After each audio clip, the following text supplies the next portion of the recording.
Almal van julle aanlyn ook baie hartlik welkom vir oggend. Dit nou so mooi gesing. Ek wou nie hier daai atmosfeer en daai gewydheid moes ons eintlik verbreek nie. So, dit was baie spesiaal om ook so in te kom vir oggend. So baie hartlik welkom aan elke een van julle. Ons het so 'n paar gaste ook hierso vir oggend. Ons het 'n doopgeleentheid. Ons is baie opgewonde altyd as ons kan doop. Vanoggend kan ons sommer 2 doop, 'n tweeling van die Britse, baie hartlik welkom vir julle as familie, almal van julle wat hier is en deel is van hulle familie, baie hartlik welkom.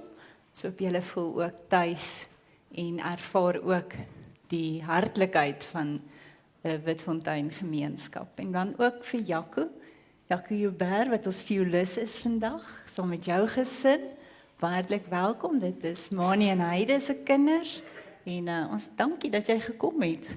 Ons hoor jy bly so 'n bietjie ver, maar ek sien die ander wat ook daai kant bly en sien hulle kom hiernatoe, so dis nie so erg nie. Die verkeer op 'n Sondagoggend is nie so erg geweest nie. So baie hartlik welkom en dankie dat jy by ons span ook kom aansluit het, ook vandag. Dit is ook oupa en ouma dag vandag, dis 'n bietjie ekstra spesiaal ook vandag, so hier is ons klein mensies vir oggend is in die erediens vir die eerste gedeelte van die erediens. Ons wil ook graag hê dat hulle ook die doop moet kan sien. Hulle is baie keer daar binnekant en dan sien hulle nie altyd die sakrament van die doop nie. En hulle is dan vir oggend hierso om dit ook te kom beleef en ook net soos ons almal herinner te kan word weer eens aan die feit dat ons gedoop is. En dis hoekom daai doopfont ook daar in die ingangsportaal ook staan, is om elke Sondag as jy daarby verbystap, jou te herinner dat jy is gedoop. As die lewe druk, as daar storms is, as daar moeilikheid is, as dit baie keer net moeilik gaan in 'n mens se lewe, kan jy jouself altyd aan een ding herinner wat vas staan. En dit is jy is gedoop. En dit beteken jy is God se kind. So ons wil graag hê hulle moet vanoggend ook saam met ons herinner word. Dan gaan hulle uit nadat ons die seën vir die ouers toe gesing het en dan gaan hulle op die einde weer gou terugkom want hulle het 'n spesiale bederfie vir ons oupas en oumas ook vir julle wat daar by die huis luister. Maar kom ons berei ons al voor vir die erediens en ons sing dan as ons lied ter voorbereiding, lied 212 en ons sing van al 3 die strofes. Yeah.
Die Here is ons sterkte, en hy is ons beskermer, op hom kan ons vertrou.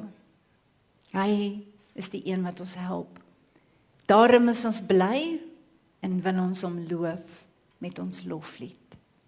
Geliefdes, genade en vrede vir julle van God ons Vader, van Jesus Christus die Here, deur die kragvolle werking van die Heilige Gees. Amen. Kom ons antwoord op hierdie groet van die Here en ons sing dan as 'n loflied, lied 542, daar's visies in die water, ons sing dit 2 keer deur.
Dit lyk asof ek en Janine nou nie kan ooreenstem waar die doopvond moet staan volgend nie. Maar julle verstaan nie mooi nie. Om die kameras mooi deur te laat hardloop, moet ek aan 'n mikrofoon vat. Robbie sit net jou nou dalk af. Kan ek jou ronde, kan ek die rooie kry?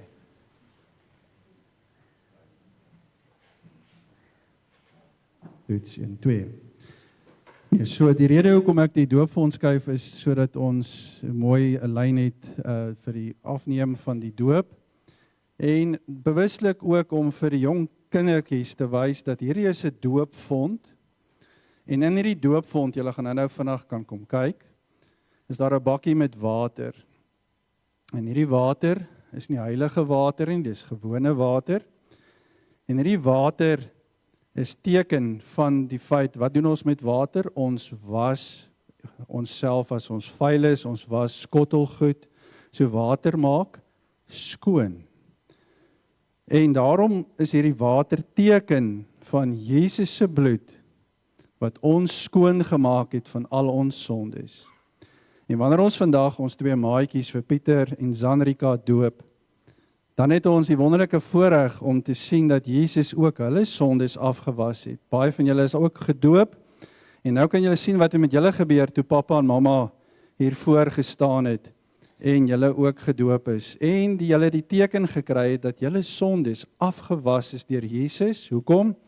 Want hy is vir julle oneindig baie lief, soos hy vir elkeen van ons oneindig baie lief is. En wat 'n wonderlike voorreg om vandag ook hierdie teken te sien.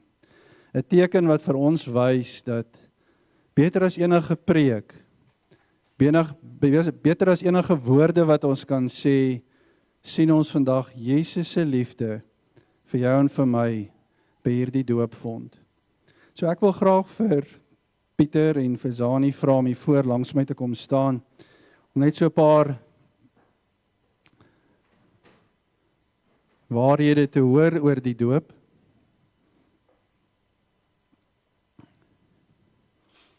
Hulle kan maar by ons kom staan as hulle wil, as dit makliker is.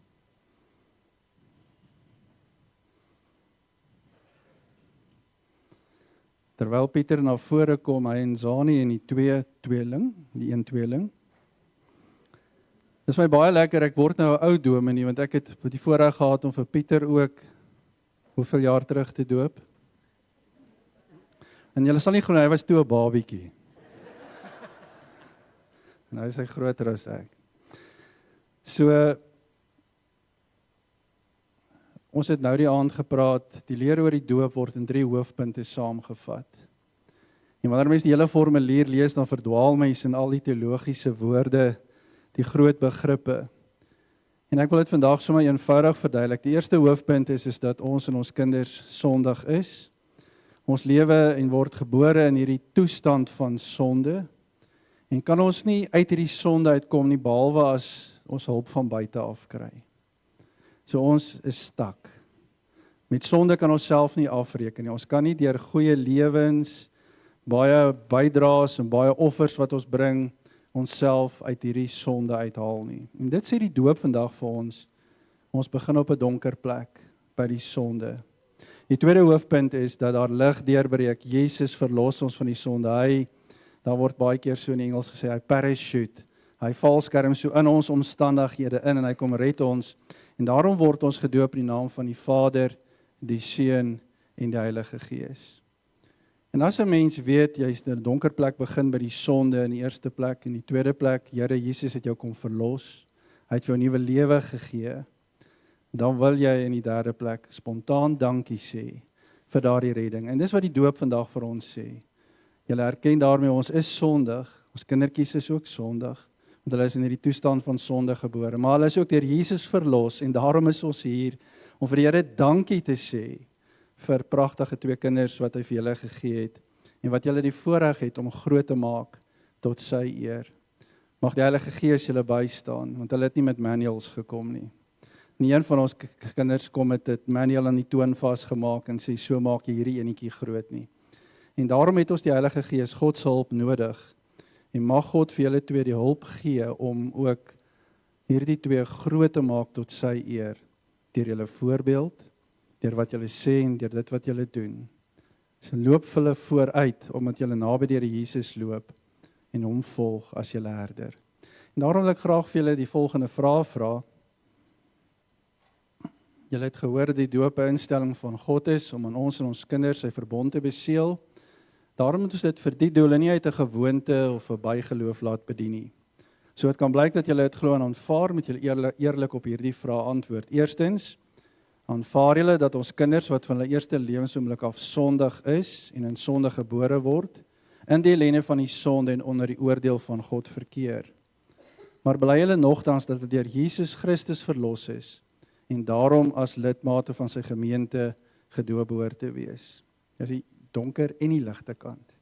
En tweedens, bely julle ook dat die leer van die Ou en Nuwe Testament wat in ons belydenis saamgevat is en in die kerk hier geleer word, die ware en volkome leer van die verlossing is, dat ons deur genade, deur geloof, deur Jesus gered is. En ten slotte, beloof julle en inst julle voorom met die kindjie van julle kindertjies van julle sodra hulle dit kan verstaan, hieroor na julle vermoë te onderrig en te laat onderrig. Wat is hier op julle antwoord, Zani en Pieter? Met julle ja wat in ons ore weer klink, sing ons die volgende lied, gesang 543, strofes 1 en 3, Here Jesus, ek is klein. En kom ons sing dit elkeen uit van harte en erken voor die Here, dis hy wat ons lewe kom rein maak.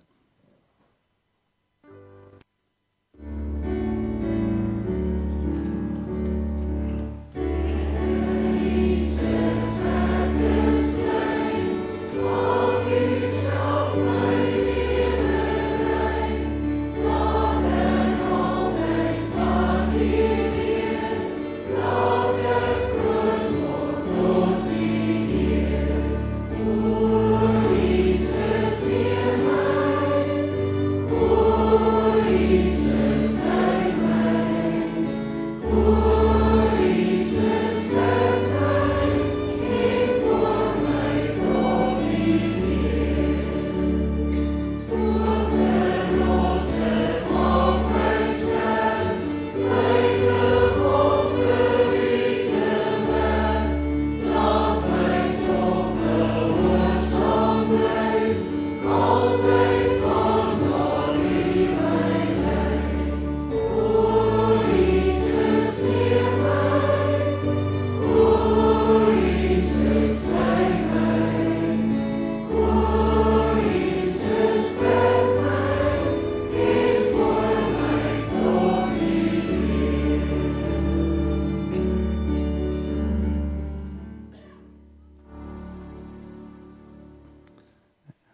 Ons Enrika is nou al baie tuis hiervoor. Ek wil graag ons maatjies nooi om sommer hier by ons te kom staan as ons doop. So julle kan presies sien wat gebeur en kan onthou wat ook met jou gebeur het. Wanneer pappa en mamma hulle doopkersie aansteek, saam met jou doopkersie aansteek, dan kan julle weet, maar dis wat nou gebeur het die dag toe ek gedoop is. Wil julle gou kom kyk hoe lyk die water, anders gaan julle heeltyd wonder. Sien julle, gewone water. Bietjie warm gemaak. Ek hoop om Chris het, anders te gaan hierdie twee koud kry. Julle almal gesien? Goed. Pieter, jy eerste. Pieter Brits, ek doop jou in die naam van die Vader, die Seun en die Heilige Gees. Amen.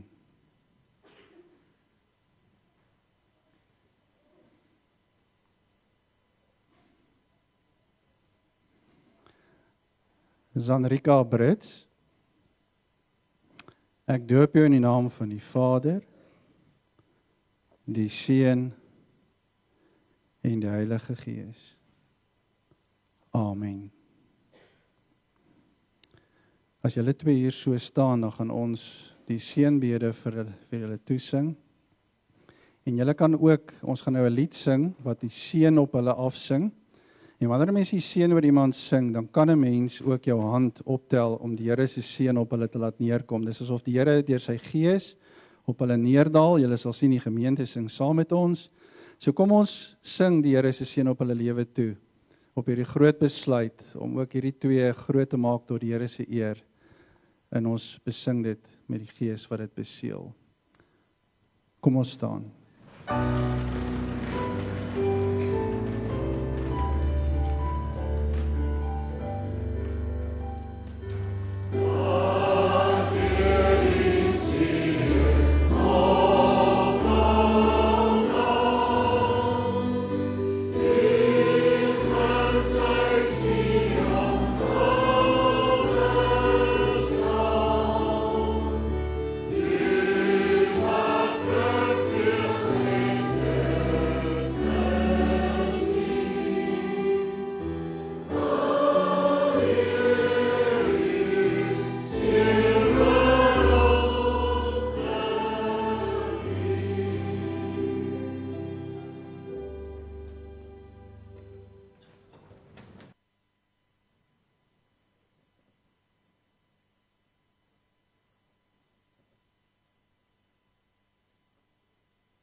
Terwyl ons vir hulle 'n kersie gee, om dit ook te onthou in die toekoms, kan ons vir julle vra wat almal gaste is vandag spesiaal vir hulle.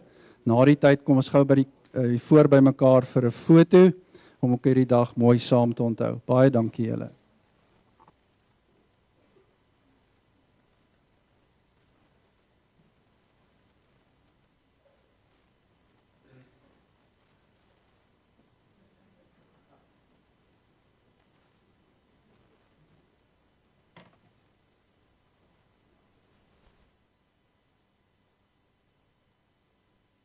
Dankie vir die doopvond, anders kan ek nie my skerm hier so voor my sien nie, dan vlieg ek blind.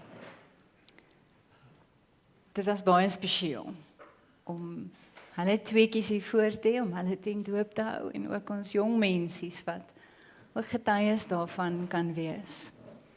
Dankie vir julle mooi voorbeeld, Pieter en Zani, om sommer vir ons twee jong nuwe dooplidmate te voorsien. Die wat jong genoeg is, volg asseblief hulle voorbeeld. Ons sal nou sê, ons het daarom een toevoegingkie gekry hierdie week daar by die van 'n Merwes in die Labeskagnie. So ons is elke keer baie opgewonde daaroor. Nou ons lees vanoggend, ons skrifgedeelte gaan uit twee gedeeltes kom. Die eerste gedeelte is uit die Nuwe Testament. En jy kan jou Bybel, as jy jou Bybel hier het, kan jy dit oopmaak by Hebreërs. Ons gaan saam lees uit Hebreërs hoofstuk 6, daar gaan ons 2 verse lees, en dan maak ons Bybels weer in die begin oop by die Ou Testament, by Genesis 15. En dit is maklik om te kry, dis heel voor in die Bybel, maar ons gaan eers lees ons hierdie gedeelte uit Hebreërs 6, luister fyn. En omdat God aan die erfgename van die belofte, bo alle twyfel wou verseker, dat sy besluit onveranderlik is, het hy dit met 'n eed gewaarborg. Die 2 onveranderlike dinge, die belofte en die eed, waarborg dat God sy woord gestand sal doen. En is vir ons, wat ons toevlug tot hom geneem het, 'n kragtige aansporing om aan vas te hou aan die hoop op wat vir ons weggelê is.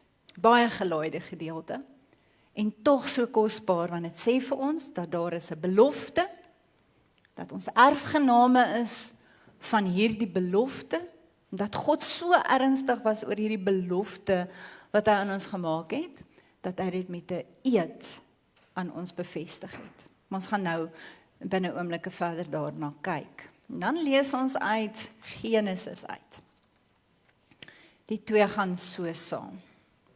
Ons lees uit Genesis uit, Genesis 15, ek lees vir ons daar vanaf vers 1 tot en met vers 12 en dan vers 17 en 18. Die opskrif van hierdie gedeelte is die Here sluit 'n verbond met Abraham. Hierna het die woord van die Here in 'n gesig tot Abraham gekom. Moenie bang wees nie, Abraham, ek beskerm jou. Jou beloning sal baie groot wees. Toe sê Abraham, Here, my God, wat kan U vir my gee? Ek sal kinderloos sterf, en Eliezer, die man uit Damaskus, sal my besittings kry. Abraham het verder gesê, U het nie vir my 'n nageslag gegee nie. 'n Slaaf uit my huis sal my erfgenaam wees. Maar die woord van die Here het tot Abraham gekom. Daardie een sal nie jou erfgenaam wees nie.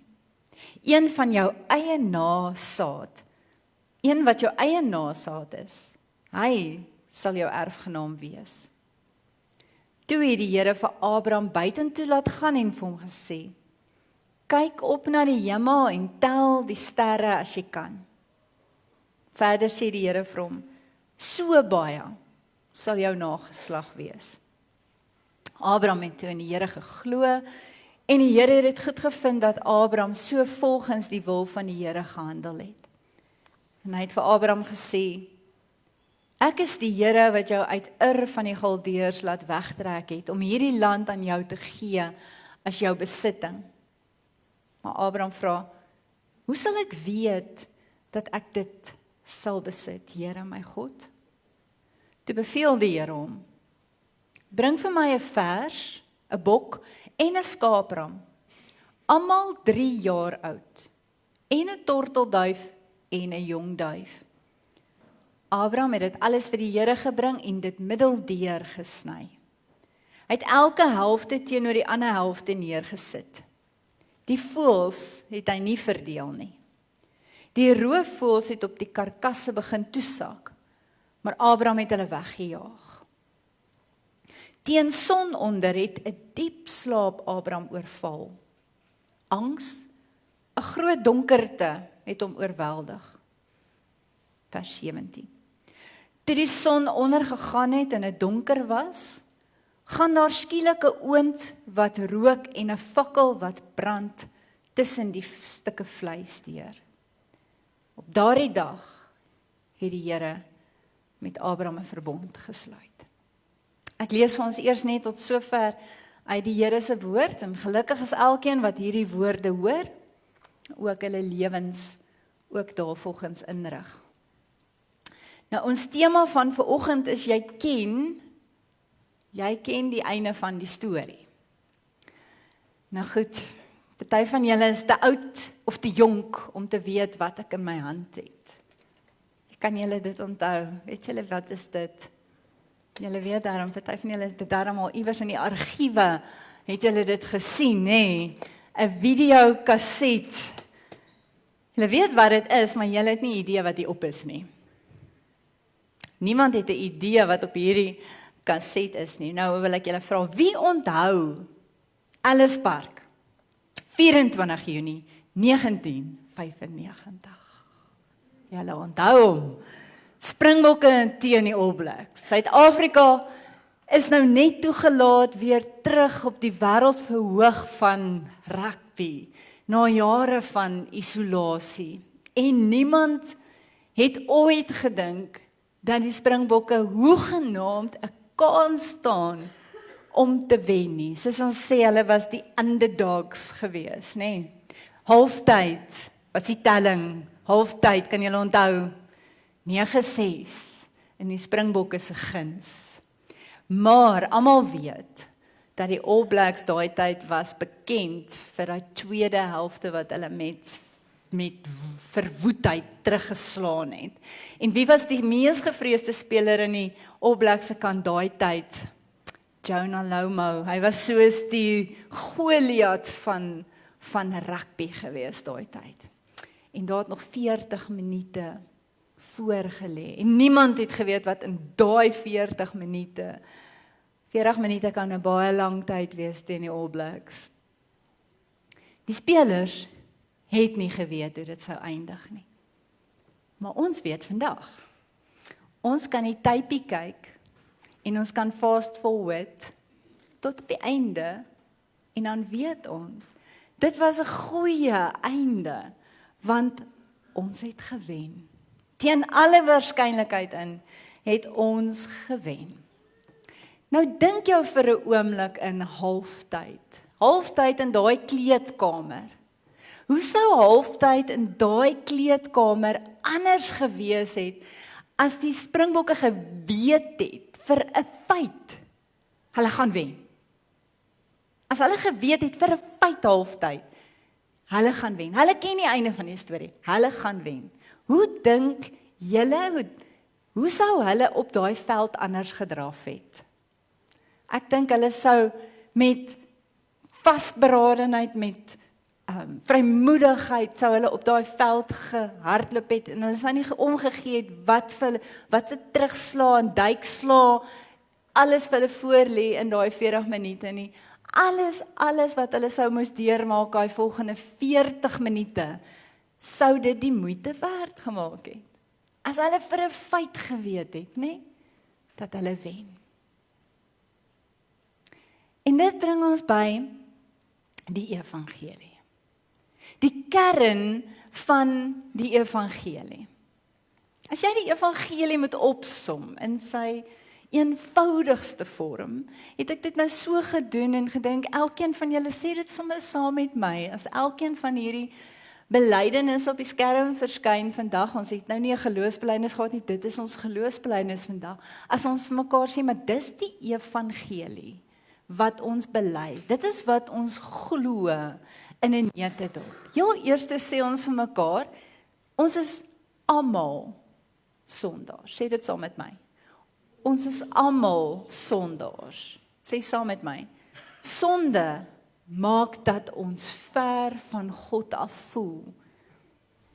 Ons kan dit nie self regmaak nie. Jesus het uit die hemel uitgekom om ons te help. Hy het aan 'n kruis gesterf vir ons verkeerde dinge. Hy het die straf gevat wat ons moes kry. Hy het die kloof tussen ons en God oorbrug. Hy het ons verhouding met God kom heel maak en ons weer naby aan God gebring. Hy maak ons weer God se kinders en Jesus gee vir ons die ewige lewe. En dit is hoekom dit goeie nuus is. Want dit beteken ek en jy kan as te ware fast forward na die einde van die storie toe. En ek en jy kan vandag weet dit eindig alles goed. Ek en jy se laaste hoofstuk van ons storie is klaar geskryf. Ons kan blaai na daai laaste bladsy en ons kan lees dat dit het 'n goeie einde. Maar dit beteken nie dat daar nie gaan swaar kry wees nie. Daar gaan teleurstelling wees. Daar gaan verliese wees. Daar gaan twyfel wees. Daar gaan teleurstelling en siekte wees. Maar die finale hoofstuk weet ons eindig goed. Nou, ons kan weet, ons wat weet hoe die storie uiteindig eindig, kan weet dat alles wat hier op hierdie aarde gebreek is, gaan uiteindelik weer heel word. Alles wat op hierdie aarde seer is, gaan uiteindelik heel gemaak word. Selfs die dood sal uiteindelik omgekeer word. Want ek en jy kan vanoggend, ons kan die tydjie fast forward en ons kan weet, ons storie eindig goed. Ek en jy ken die einde. Nou ons leef egter vandag in 'n spanning, nee, ons leef in 'n spanning van reeds, maar ook nog nie. Ons weet van goed wat reeds vir ons aangebreek het, maar sekere dinge wat nog in die vooruitsig is. Die koninkryk van God het reeds aangebreek. Ek en jy, waar ons vandag is, ervaar en erken ons al reeds, ons ervaar vergifnis, ons ervaar vrede, en ons het die geskenk van die Heilige Gees. Dis dinge wat ons reeds het. Maar die volheid van alles, dit sal eers eendag vir ons aanbreek, aan die einde van die storie. Ek het gedink om dit te probeer verduidelik en om vir myself dit te probeer verstaan, twee beelde. Die een is, as jy in die oggend sou ry en die son kom nog net so op. Hy het net nog so skemeringkie, of as jy by die see is en jy kyk 'n pragtige sonsopkoms. Daai son gee vir jou net so 'n reintjie soos wat hy deurkom, nee, julle het dit al almal op 'n manier gesien.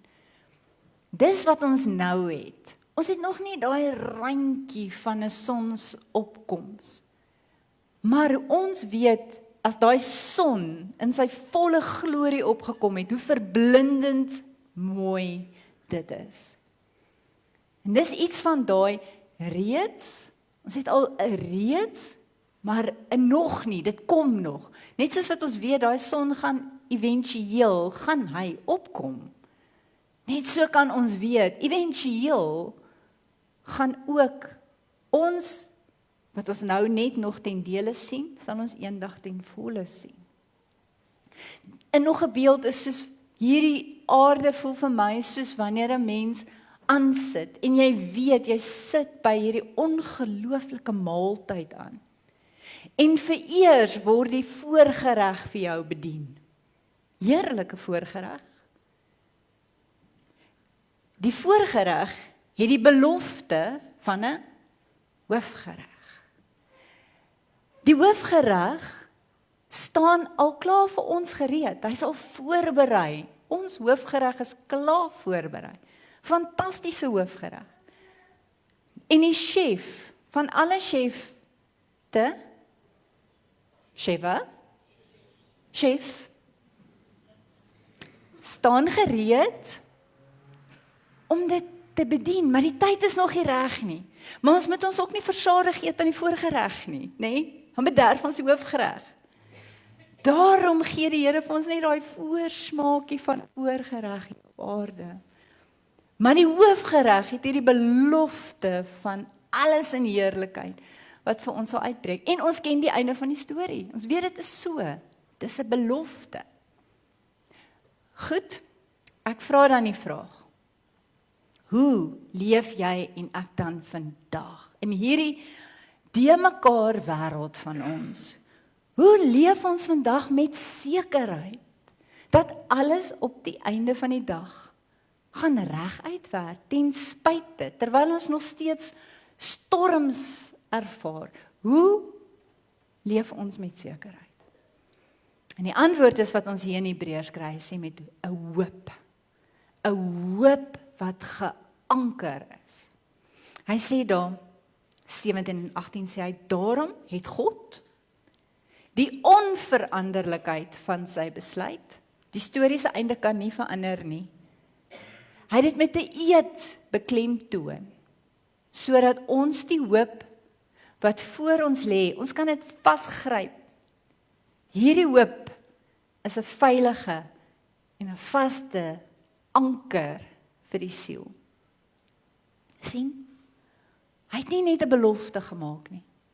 Hy het 'n belofte gemaak en toe gaan bevestig hy dit nog met 'n eed om alles te kroon. Hoekom? Hoekom? Sodat ons kan glo, maar God jok nie. God maak nie en sê nie goed wat hy nie bedoel nie. As God 'n belofte gemaak het, dan hou hy daarby. Ek wil 3 vrae vra. Ek wil hê jy moet met die antwoord hier uitstap. 3 vrae in die begin.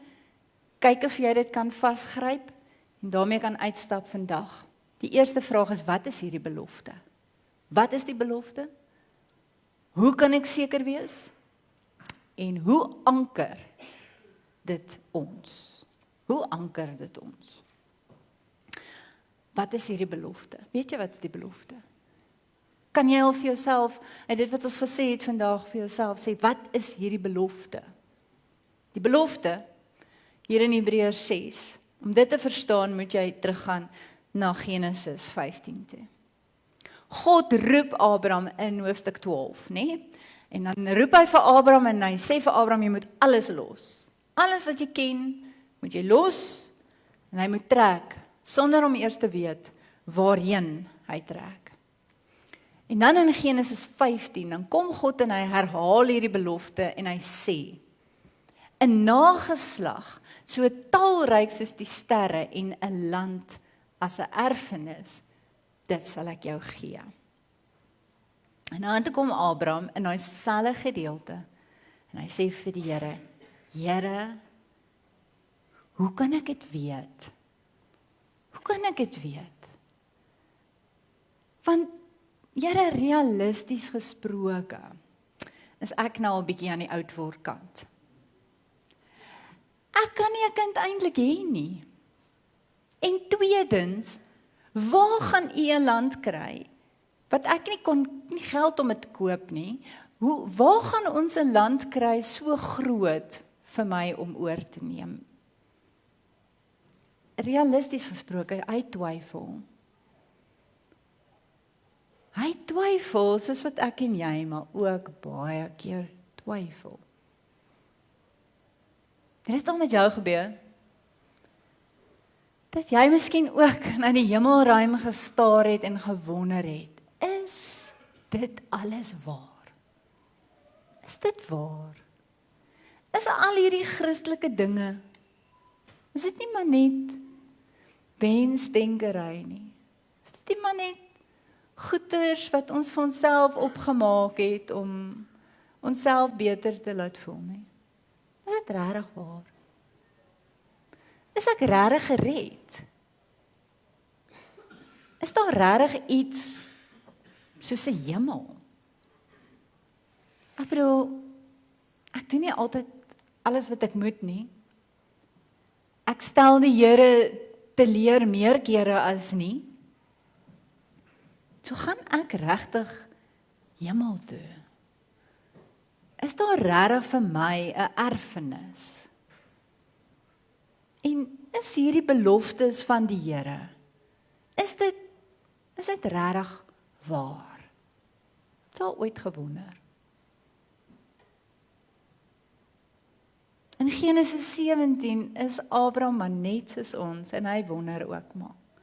Hy twyfel. En hy sê vir die Here basies, hy sê, God, U het gesê ek gaan 'n seun hê. Wel, ek wag nou 25 jaar. Dis nogal lank. En ek's nou 99. En my vrou is 90. So, God kom dan met 'n antwoord en hy sê, en jou punt is ek nie God nie? En as ek gesê het iets gaan wees soos wat dit gaan wees, dan gaan dit so wees, want ek is God. En dan uiteindelik, Genesis 22, so van Genesis 17 tot Genesis 22 was dan nog 'n paar jaar, word hierdie belofte waar. En Abraham en Sarai kry uiteindelik 'n kind. En sy naam is Isak. En ons sien hier dat God se belofte aan Abraham is uiteindelik baie groter as net een kind en 'n land. God se belofte aan Abraham is 'n belofte veel groter as dit. Dit is 'n belofte van verlossing. Want deur Abraham word al die nasies, deur sy nageslag, word al die nasies van die aarde geseën. Jou en my en Kluis, en die kruis van Jesus is die belofte. In Christus word hierdie belofte wat God aan Abraham gemaak het, word dit ook joune en myne. So die antwoord op die eerste vraag, wat is die belofte? Wat is hierdie belofte? Dis herstel, is oorwinning, en dit is ewige lewe. Hy beloof. Die belofte is, hy beloof dat alles uiteindelik ten goeie sal uitwerk vir die wat hom liefhet. Hy beloof dat jy kan weet dat die einde van die storie is 'n goeie storie. Dis die belofte. Kan jy uitstap vandag en weet, wat is jou belofte? Wat is die belofte wat God aan jou maak? Tweedens, ons wil almal mos altyd seker wees. Hoe kan ek seker wees? Hoe is ek seker? Nou, God se antwoord, hy antwoord op 'n baie vreemde manier. Hy sê vir Abraham, hy sê, bring 'n vers en 'n bok en 'n ram, 'n duif en 'n jong duif en sny die groter diere middeldeur. Kry nou net bietjie visueel 'n prentjie van. Met 'n vers, 'n bok, 'n ram. Die groter diere sny jy middeldeur. Dan lê hulle teenoor mekaar. Jy prentjie in jou kop. Dit moes 'n chaotiese en 'n gruisame toneel eintlik gewees het, né? In vandag se tyd, as ek en jy 'n kontrak met iemand sluit, wat doen ons? Papiere. Ewige baie papiere wat jy moet teken en parafeer op elke bladsy. Dis hoope papiere, maar dis hoe ons vandag 'n kontrak met mekaar aangaan, is met 'n papier en 'n handtekening, en op daai papier in daai kontrak sê, as jy nie jou deel van die ooreenkoms nakom nie, X, Y en Z, dis wat met jou gaan gebeur. Nou hou in gedagte dat in Abraham se tyd is 'n papierlose tyd gewees. Geen papier gewees nie. So hulle het 'n vertelkultuur gehad. So, in Abraham se tyd is dit toe 'n verbond gesluit is. Verbond is gesluit en dan het hulle die gevolge van wat met jou sou gebeur as jy nie hierdie verbond nakom nie. Hulle het dit visueel uitgebeeld. So wat eintlik hier gebeur, hier staan, jy het tussen die stukke deurgeloop. As jy met iemand 'n verbond in daai tyd gesluit het jy nou so die diere in die helfte gekap, gesny en so weerskante gelê, en dan het jy deur hierdie diere gestap. En daarmee het jy verklaar, mag dit met my gebeur as ek my woord breek. So dit was nogal bindend, dit was nogal ernstige stories gewees. As jy jou deel van die kontrak nie nakom nie, is dit wat jy bereid is om te sê, kan maar met my gebeur. So toe Abraham nou beveel is om hierdie stukke te bring bevraagteken hy dit nie, want hy verstaan in daai tyd is hoe dit gewerk het. God was besig om 'n verbond met Abraham te sluit. Maar dan gebeur daar iets ongeloofliks. Ons lees in vers 17, toe dit donker word, verskyn 'n rokende oond en 'n brandende fakkel, tekens van God se teenwoordigheid, en dit beweeg tussen die stukke deur. Dit is verskriklik belangrik om op te let, dat toe God tussen die stukke deur beweeg, wat doen hy? Hy beweeg alleen. Hy beweeg alleen tussen hierdie stukke deur. Hy sê nie vir Abraham, kom jy nou ook saam, dat jy saam met my tussen die stukke deur beweeg nie. God loop alleen tussen hierdie stukke deur, en dit was ongehoord. Histories was dit so, dat wanneer 'n koning met 'n dienskneg so 'n kontrak aangegaan het, dan het die koning en die dienskneg saam tussen die stukke deurgeloop, of hoogstens die dienskneg. Maar 'n koning sou nooit alleen tussen daai stukke deurloop nie. En tog is dit presies wat God hier doen. Omdat, wat is die rede? Omdat God vir Abraham sê, dieselfde ding as wat hy vir jou en my sê. Is hy sê, ek sal tussen die stukke deurloop vir jou en my part. Ek sal dit doen. En die Here sê, ek weet sommer jy gaan sukkel. Ek weet jy gaan my teleurstel. Ek weet jy gaan nie hou by jou deel van die ooreenkoms nie. Weet jy gaan dit nie nakom nie. Maar ek neem die gevolge vir ons albei op my. En dit wys vooruit na die kruis. Wat ek vir ons lees in Jesaja, sê hy is gestraf oor die sonde van my volk. Hy het 'n graf gekry by goddeloses. Hy was by sondaars in sy dood, al het hy geen misdaad gepleeg nie. En hy was nooit vals nie. Dit was die wil van die Here om hom te verbrysel, om hom die pyn te laat ly. Hy stap alleen. Hy stap alleen. Wie is hierdie God?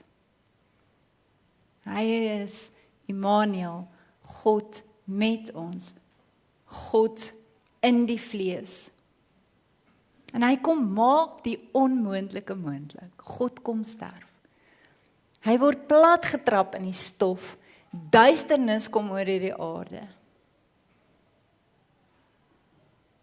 Die vraag is, besef jy? Besef jy dat God in Christus jou kant van die verbond nagekom het? Besef jy dit? Besef ek dit? Jou en my sekerheid rus nie op ons getrouheid nie, maar op hoe getrou God is. Ons grootste vrees is nie dat God nie getrou gaan wees nie. Jou en my grootste vrees is eintlik dat ons nie getrou gaan wees nie. Want ons weet byvoorbeeld ons is nie. Want ons dink by onsself, miskien is al hierdie beloftes waar, maar ek is nie goed genoeg nie. Ek het te veel keer al gefaal en 'n gemors gemaak van dinge en ek het ook te veel kere my kanse verspeel. Maar dis die wonder van die goeie nuus, is God het dit klaar geweet. Hy het klaar geweet, ons gaan sukkel. En daarom het hy alleen deur die stukke geloop. Dis ons waarborg, dis hoe jy seker kan wees, dis hoe jy seker is. En laastens, hoe anker dit ons? Hebreërs sê vir ons dat Hierdie hoop is 'n anker vir jou siel. Nou wat doen 'n anker? 'n Anker vat nie die storm weg nie, doen hy? Ja. 'n Anker hou die skip vas in die storm. Wanneer jy weet jou toekoms is veilig. As jy weet jou toekoms is veilig in die hand van die Here, dan kan ek vandag anders leef. Dit is soos 'n span wat speel en weet, hulle gaan wen op die einde. Hulle speel anders, jy speel anders, jy leef anders met meer vrymoedigheid ten spyte van terugslag en die storms. Maar hier is 'n belangrike vraag, as dit alles waar is, beteken dit ek kan leef soos ek wil? Beteken dit ek kan maak net soos ek wil? Nee. Want ware genade, as jy dit verstaan, as jy ware genade verstaan, dan verander dit jou hart. Is soos, dink aan touloop. Iemand wat oor 'n hoë tou wat gespan is, loop. Daai tou verteenwoordig gehoorsaamheid. Maar onder is 'n veiligheidsnet, die veiligheidsnet van genade. So as jy val, gaan genade jou vang. Maar as ek van die begin af, nie eers probeer om op hierdie tou van gehoorsaamheid te loop nie, maar sommer van die begin af sê, wee, en in die net val, dan verstaan ek nie God se hart nie, dan het ek nog nie regtig God se hart leer ken nie. Want wanneer ek en jy regtig besef wat dit God gekos het, wat dit hom gekos het om jou en my te red, dan verander dit jou. As jy dit regtig begryp, dit verander jou en jy wil nie meer afdwaal nie. Genade maak jou dan nie roekeloos nie, maar dit maak jou dankbaar. Wanneer jy besef dat God het tussen hierdie stukke deurgeloop, vir my, dan breek iets in jou. En jy wil nie meer wegdwaal nie, jy wil nader aan God beweeg. Nou, gelukkig hang jou en my redding nie af van hoe goed ek en jy kan vashou aan God nie. Gelukkig hang dit af van sy keuse om vas te hou aan ons. Toe God alleen tussen die stukke deurloop, het hy vir jou en my gesê, ek hou my beloftes en ek dra ook jou mislukkings. As ons teruggaan na Ellisburg toe halftyd, stel jou net weer voor, hulle het geweet, hulle gaan wen. Dan was die pyn van die volgende 40 minute nog daar, maar hulle sou dit kon verduur. Elke tackle sou nog steeds hard gewees het, maar okay. En die pyn, die druk, sou nog steeds intens gewees het vir daai 40 minute, maar hulle sou dit kon deurstaan, want hulle het geweet. Ons wen op die einde. En dit is die Christelike lewe, nê? Daar is steeds storms. Storms is werklik nou in ons lewe. Pyn is werklik. Teleurstelling is werklik, twyfel is werklik, maar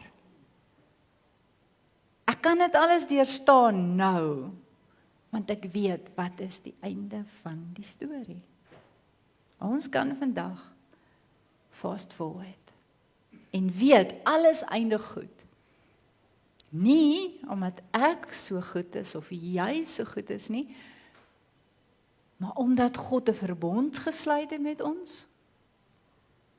Omdat hy die een is wat tussen die stukke deurgeloop het en omdat Christus reeds die vloek vir jou en my gedra het. Ons kan weet, op die einde wen ons. Ons laaste hoofstuk is klaar geskryf. En daarom kan ons alles dra en verduur wat nou op ons lewenspad kom. Wat maak hierdie wete vanoggend met jou? Wat doen dit aan jou? Wat verander dit aan jou om te weet daar is 'n belofte? Wat is die belofte? Die belofte van herstel, oorwinning en ewige lewe. Hoe kan ek seker wees? Die Here het tussen die stukke deurgeloop vir my. Hoe anker hierdie hoop my? Ek weet wat's die einde van die storie. Wat maak die wete met jou persoonlik? Net daar waar jy sit. Sluit jou oë. En ek wil hê jy moet dink oor die betekenis daarvan vir jouself. Hoe verander dit jou uitkyk op jou situasie waarin jy nou is? Jy gaan dalk deur 'n moeilike tyd.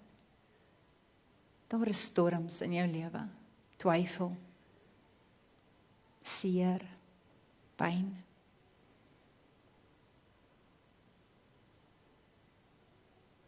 Hoe verander die wete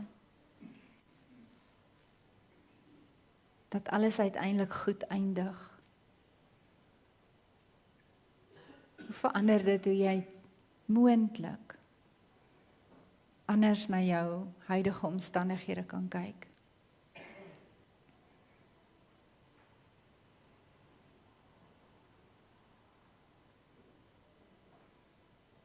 Vra die Here om jou daarmee te help. Om jou te herinner aan die einde van die storie.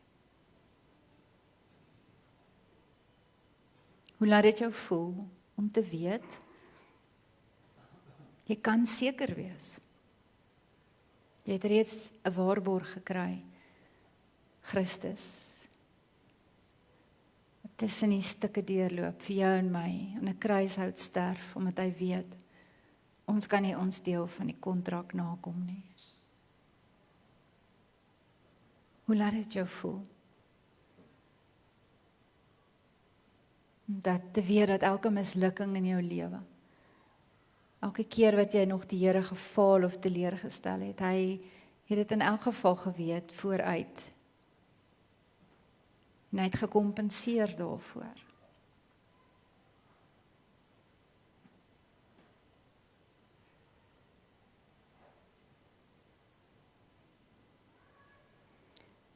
Is die hoop iets waaraan jy kan vasgryp? Is dit iets wat jou kan anker, selfs wanneer daar storms woed? Hoop, want ek weet die storie eindig goed. Dankie Here, dankie vir u genade, vir u goedheid en u grootheid.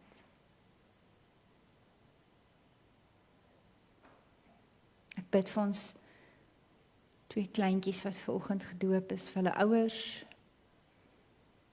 dat hulle hierdie waarheid ook met hulle sal deel, soos wat hulle groter word. En sodat hulle altyd sal vashou aan die hoop, wat ook die doop vanoggend vir ons kom bring. Die belofte, dat jy is my kind, niemand kan jou uit my hand druk nie. Here, ons bid vir die wêreld waarin ons leef, ons eie land, met al ons eie uitdagings, ons eie probleme. Ons dra as 'n gemeente ons boere weer vandag aan die op. Daar waar groot nood is, nie net waar diere siek is nie, Here, maar waar boere moedeloos is. Waar hulle laer is as op hulle knieë. Vandag tree ons aan as gemeente vir hulle in. Bid vir uitkoms. Bid vir 'n wonderwerk. Bid dat U sal ingryp dat U ook daar verligting sal bring, want dit raak ons almal. Mag hulle U getrouheid ook ervaar, U sorg, nie voorsienigheid. Ons bid vir 'n wêreld, Here, wat ongekend is. Dis oorloë, oral waar ons kyk. Ons word al amper gewoond daaraan, hoe kan ons gewoond aan dit raak? Dis afgryslik, Here. Here, ons weet nie altyd wat ons moet bid nie. Daarom is ons gebed eenvoudig. Ons bid vir vrede. Ons bid vir onskuldige lewens, wat geraak is. Ons bid dat U, Here, op U wonderlike manier sal ingryp.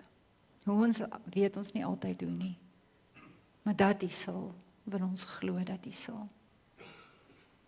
Ons bid ook dan, Here, bietjie nader aan die huis vandag vir ons oupas en oumas, wat so 'n groot invloed in ons almal se lewe het, wat ons kleintjies, ons kleinkinders help vorm, wat daar is om te leer, voorbeeld, ondersteuning, liefde en bederf. Dankie vir elke oupa en ouma, wat hulle plek vol staan, wat hulle eie kinders ondersteun, en aanmoedig, om hulle kinders weer groot te maak. Dankie vir daardie liefdesbande, en dit is wat ons vandag vier, oupas en oumas in ons lewe. Ons sê vir U dankie, Here, U is vir ons goed. Amen.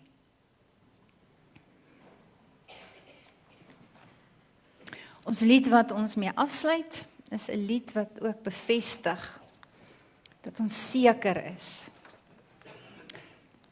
Seker is van die feit dat Jesus ons Heer is. Ek weet, verseker, mag jy dit ook as 'n belydenis kan sing vandag. Ek weet, verseker, Jesus is Heer. Hy het my sonde uit liefde vergeef. Ek was verlore, maar ek is gevind. Nou het ek vrede.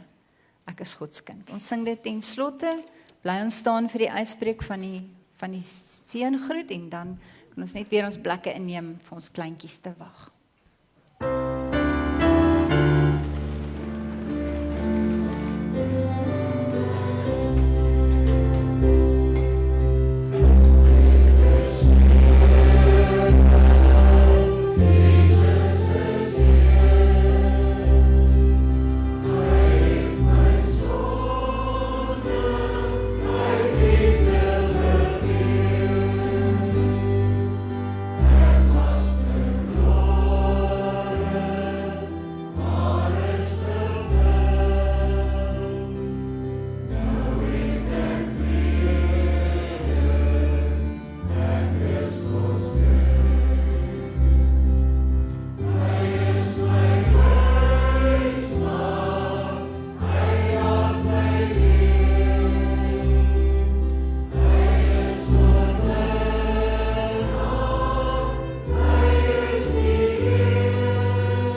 Ontvang nou die seën van die Here en gaan in vrede. Die genade van ons Here Jesus Christus, die liefde van God, die gemeenskap met die Heilige Gees, sal met julle elkeen wees en bly.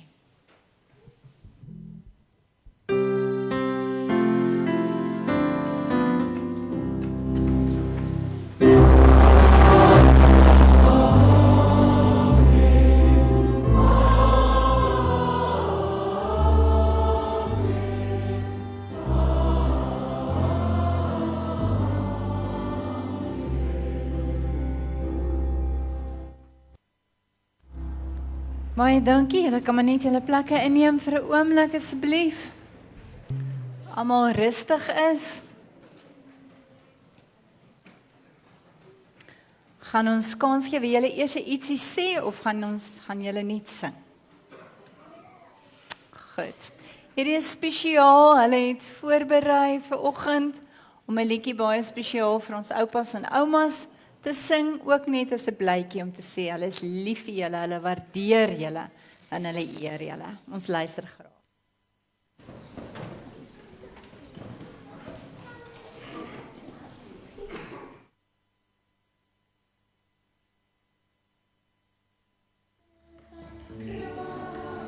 In al hulle goedjies is van liefde gemaak. Oupa weet alles, oupa is groot. Ouma kyk altyd met Jesus se oor. Gryse hare, sagte hand, geskien aan die kinders van die hemelse kant.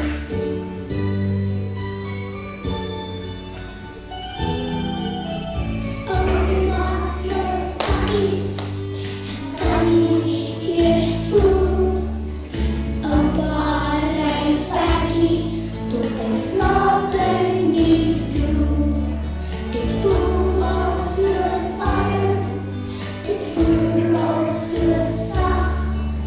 My oupa en ouma kan net slaap in die nag.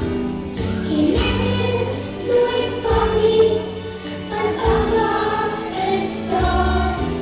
En ouma sê Jesus is altyd by haar. Ouma sê Jesus is altyd by haar. En ouma sal eendag moet gaan. Moet kyk in my hartjie, dan lê daar 'n traan. Maar ek sal vergewe, soos hulle te wees. Want hulle is die Bybel, wat ek beste kan lees. En daar in die hemel sal ons ook kan bly. Want oupas en oumas, dis soos Jesus in my.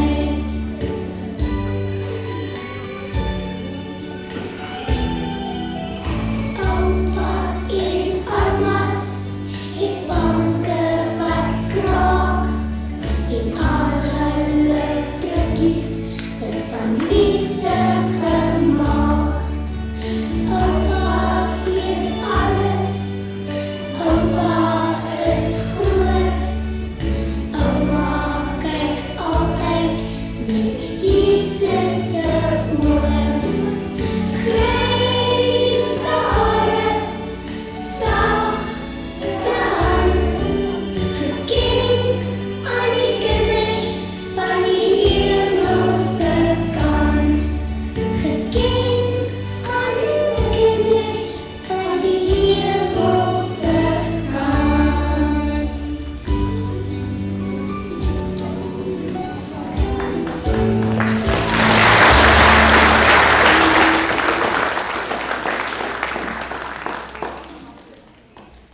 Baie dankie julle, dit was sommer baie spesiale bederf. Baie dankie. Julle kan sommer net so sit, laat ons gou die afkondigings sommer vinnig afhandel. Baie dankie vir julle inisiatief. Daar is ook vir al die oupas en oumas is daar 'n geskenkie, baie mooi geskenkie. En party is nuwe oupas en oumas wat dit met 'n week gemaak het, so hulle kwalifiseer om 'n geskenkie te kry. Terwyl ek dit sê, baie geluk aan François en Babsie met die geboorte van hulle klein seun Maandag. Megan en Johan se seentjie is gebore Maandag. Sê vir julle baie geluk en vir tannie Elise ook wat nou 'n ouma groot somme is vandag.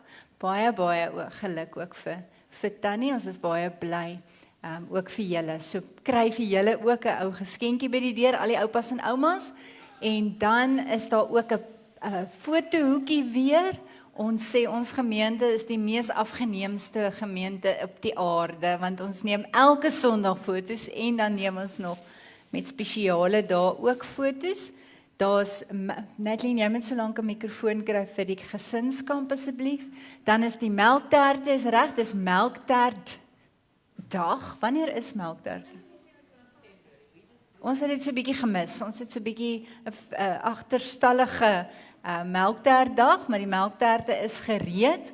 Ons het vanaand is ons geloofsgroei geleentheid vir ons graad 6 tot 11 om 5:30. En dan onthou asseblief julle, as jy so enige vat het en jy bring nie blikkies kos terug nie, dan is dit baie lelik van julle, hoor? So as jy visie en 'n koekie gevat het en ons het ons projek wat nou nog so 2 weke gaan duur. As jy nie bederfbare kos asseblief vir ons kan, julle sal sien daar is kratte daarvoor. So ons gaan dit nog tot volgende week geleentheid gee voor ons dit gaan uitdeel. Môre aand sal nie maandag refleks wees nie, maar ons sal wel met die Bybelskool voortgaan, Dinsdag aand. En dan sal julle sien ons hoërskooljeug het 'n lekker dansie 21ste Maart van 6:00, al van so graad 7 tot so by die 21. Julle kan lekker kom saam dans. Ons sal sorg dat ons ook vir die kleintjies ook 'n ietsiekie reël, maar dit sal ek eers later vir julle van kennis gee.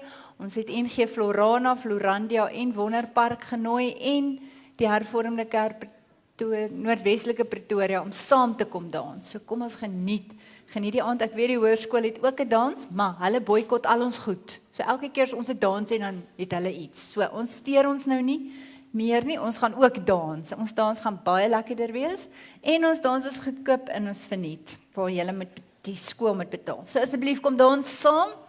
En dan het ons 'n bootseil die 28ste Maart. As jy 'n plekkie, 'n boot wil bespreek, 'n staanplek, Christine se haar nommer is ook daar. En dan begin ons dankie, ons het 'n wonderlike inisiatief dat ons weer stasies van die kruis het. Dit begin die 29ste Maart, die Sondag die 29ste Maart, sal ons stasies van die kruis weer wees en ons gaan op so 'n besondere manier gaan ons ontmoeting met Jesus hê in daai tyd wanneer ons ook op daai leidingstyd, ook in hierdie lentyd ook is. So as julle wil bydra en wil help daarmee, as julle baie welkom. Dat ek net so vinnig voor ek vir Nadine kansie gee, die res kan julle asseblief lees. Ons dink steeds aan die aan lief en leed, ons dink aan Clyden Pretoria, sy naam bly op. Ek probeer nou vinnig uitwerk, min of meer, is nou omtrent sy 120ste dag in die hospitaal. Hy is nou geskuif na Unitas toe, en sy ouers besoek hom 3 keer 'n dag. Net soos wat hulle in Akasha om 3 keer 'n dag besoek hulle hom 3 keer 'n dag.